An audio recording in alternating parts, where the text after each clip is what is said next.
Les habla Alba Carosio, investigadora del CELAR y profesora de la Universidad Central de Venezuela. En este video voy a hacer una aproximación al pensamiento crítico autóctono del siglo XIX en América Latina y el Caribe. A lo que me voy a referir es parte de la línea de investigación que vengo desarrollando en el CELAR desde hace 3 años. En primer lugar, debemos definir América Latina como un lugar de enunciación y como un proyecto histórico en el que se plasman ideas y contenidos civilizatorios, así como prácticas intelectuales y epistemológicas. Entendemos a su vez el pensamiento latinoamericano como un proyecto individual que se compromete con los grandes problemas de nuestro espacio y tiempo, ideas que acompañan e impulsan la historia en nuestra región. América Latina remite a un pasado común y promueve también un futuro común. El pensamiento crítico, a su vez, reside en la adopción de una clave, de un punto de vista que es el de la emancipación humana. Para Franz Hinckelhammer, por ejemplo, el pensamiento crítico tiene como objetivo la emancipación como humanización completa. Se expresa en una ética de la emancipación, en la justicia como orientación del proceso de emancipación y la relación entre el sujeto y el bien común. Pensar críticamente implica poner en crisis las ideas establecidas, los sentidos comunes, las fronteras rígidas entre los saberes, que son una astuta manera de disciplinamiento de la teoría. En América Latina, la filosofía, el pensamiento y la investigación social y humanística ha sido la expresión de una región golpeada por invasiones, dictaduras y sucesos que han afectado directamente a sus sociedades, por lo que pensar críticamente es una connotación de origen de las ideas latinoamericanas. El pensamiento crítico latinoamericano busca la raíz de las opresiones en nuestra región. Podríamos mencionar 5 características del pensamiento crítico latinoamericano. La primera es que se trata de un pensamiento multidisciplinario. La segunda es que tiene una perspectiva crítica al eurocentrismo. La tercera parte de que América Latina y el Caribe son un lugar de enunciación. La cuarta es que tiene un propósito de emancipador y de transformación social. Y la quinta es una relación estrecha entre la producción de conocimiento y los procesos históricos. El pensamiento crítico latinoamericano intenta pensar las realidades de América como lugar de origen y no como una reinterpretación de pensamientos hegemónicos. El pensamiento crítico latinoamericano se concibe también para recuperar una parte de los saberes sumergidos y por la otra postular un cambio del paradigma vigente. En el pensamiento latinoamericano primó desde su origen una preocupación por la sociedad latinoamericana, por encima de una búsqueda de teorías generales de la sociedad y del comportamiento colectivo. Se definió desde el principio como una investigación situada, comprometida, crítica, militante y politizada. La tradición del pensamiento crítico en América Latina no es reciente. Sus orígenes podrían rastrearse desde los tiempos de Bartolomé de las Casas en la colonia y Vasco de Quiroga, que se levantaron su pensamiento para defender la humanidad de los indios y demandaban a la corona que se tratara a los indígenas como seres humanos y se les respetara como pueblos con una historia y una tradición propia. Bartolomé de las Casas, por ejemplo, describió detalladamente las torturas y la destrucción a que fueron sometidos los pueblos originarios, con el consiguiente exterminio ético y la desmesurada ambición de oro de los españoles. Por su parte, innumerables sublevaciones indígenas y afroamericanos se produjeron en toda nuestra América antes del proceso independentista, al mismo tiempo que fueron penetrando las ideas ilustradas que cuestionaban el orden existente y en especial la monarquía.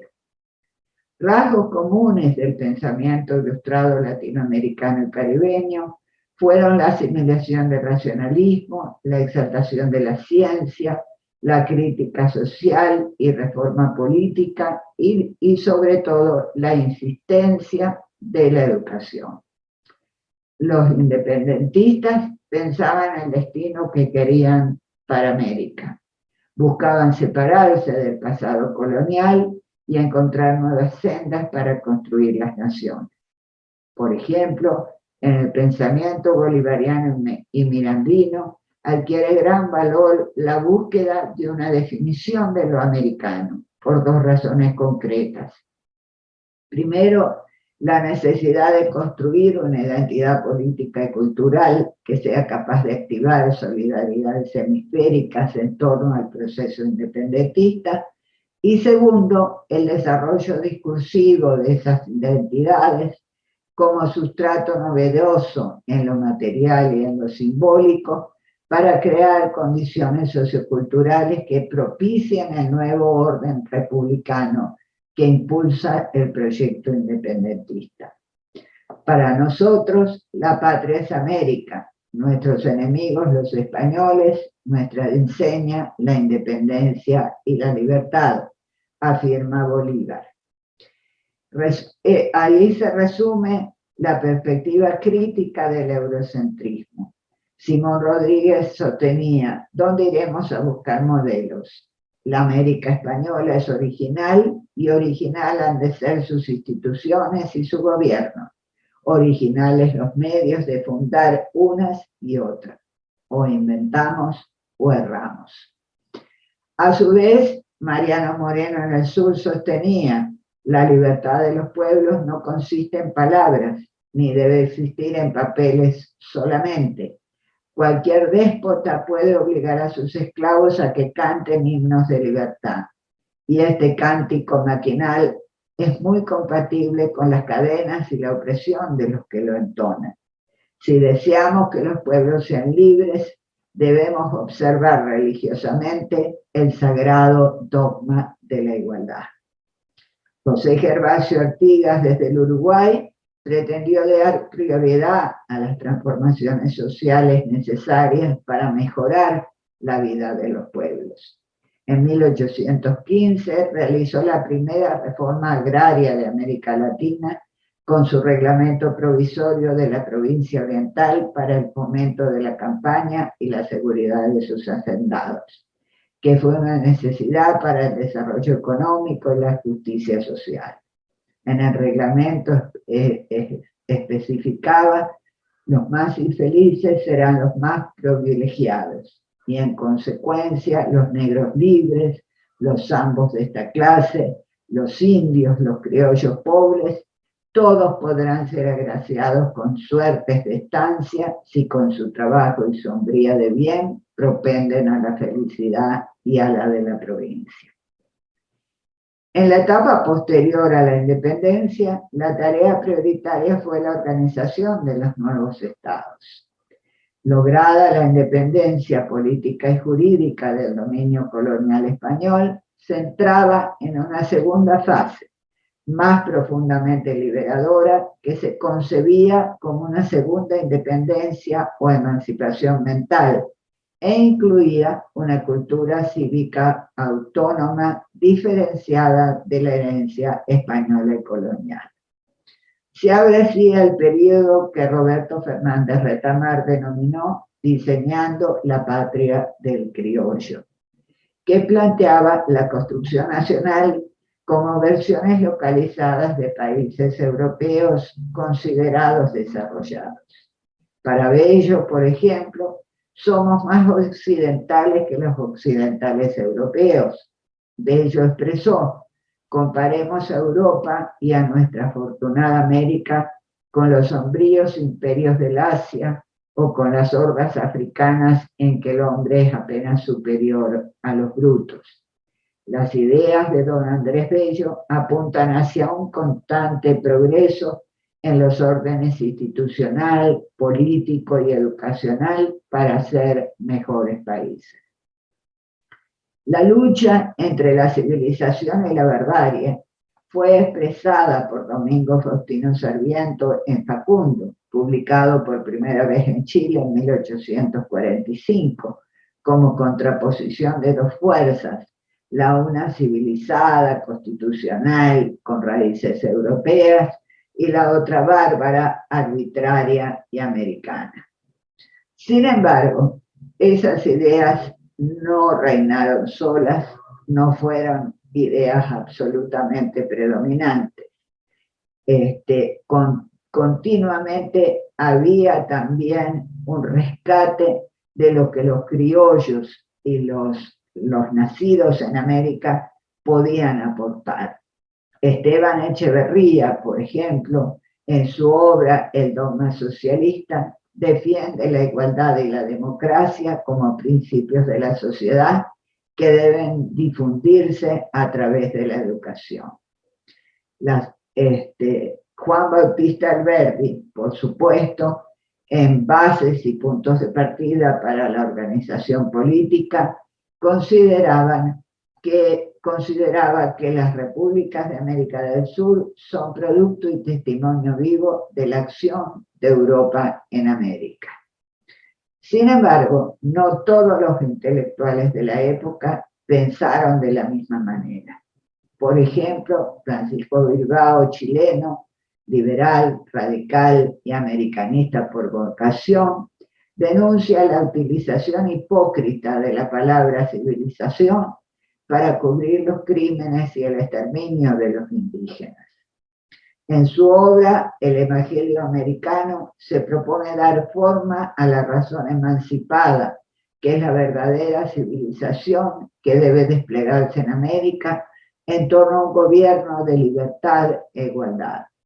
La libertad sin igualdad es privilegio, sostenía Bilbao, y la igualdad sin libertad es la nivelación de los esclavos, también sostenía. Leopoldo Sea, a su vez, destaca que los pensadores de la segunda mitad del siglo XIX, que se proponen civilizar América, se basan en el positivismo por su confianza en el poder de la razón y de la educación. Se enfrentaron críticamente a una realidad turbulenta, ingobernable, que consideraban heredada de la colonización española.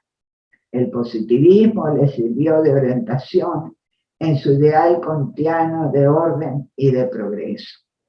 Los positivistas fueron liberales, buscaban un orden que garantizara la libertad, en especial para el uso libre de la razón. En México fueron positivistas Gabino Barreda y Justo Sierra, en los gobiernos de Benito Juárez y Porfirio Díaz. En Argentina, José Ingenieros y Juan B. Justo. En Perú, Manuel González Prada vuelve su mirada hacia el mundo indígena, que considera se redimirá por esfuerzo propio. En Bolivia, Alcides Arguedas considera que entre el indio y el blanco no hay colaboración y se ignoran completamente, y superar esta división es un objetivo a lograr. En la República Dominicana y Puerto Rico, Eugenio María de Hostos también fue un gran positivista. Todos ellos trabajaron en favor de la educación como artífice de las repúblicas. En Brasil, el lema orden de progreso, recogido en los símbolos patrios, muestra hasta qué punto las ideas positivistas fueron base de la nueva organización republicana proclamada y plasmada en la Constitución. El positivismo fue asumido y cultivado en Latinoamérica de forma sui generis, como una filosofía optimista llena de confianza en el hombre, en la capacidad creativa de su pensamiento, en la cultura, en la educación, la ciencia, el progreso y el desarrollo industrial. Desde su posición racionalista se ocupó de la organización nacional, buscaba modernizar y hacer progresar a las nacientes naciones. En la segunda mitad del siglo XIX se desarrollaron en nuestra América experiencias concretas utopistas con continuidades, rupturas y desplazamientos del socialismo, el anarquismo, el positivismo, el idealismo y el latinoamericano. El socialismo utópico se difundió en América junto con el romanticismo y con mucha relación con la formación de las nuevas sociedades. En vez de las utopías renacentistas, serán las utopías experimentales y científicas de los nuevos socialistas los que ocuparán el escenario latinoamericano durante el siglo XIX. A fines del siglo XIX se fundaron en América varias colonias comunitarias, principalmente constituidas por europeos pobres, que veían en el nuevo continente posibilidades libertarias imposibles de lograr en Europa. La región era vista como la tierra de utopías. Recordemos en este momento a la primera gran socialista utópica latinoamericana, Flora Tristán, en su libro Peregrinaciones de una paria.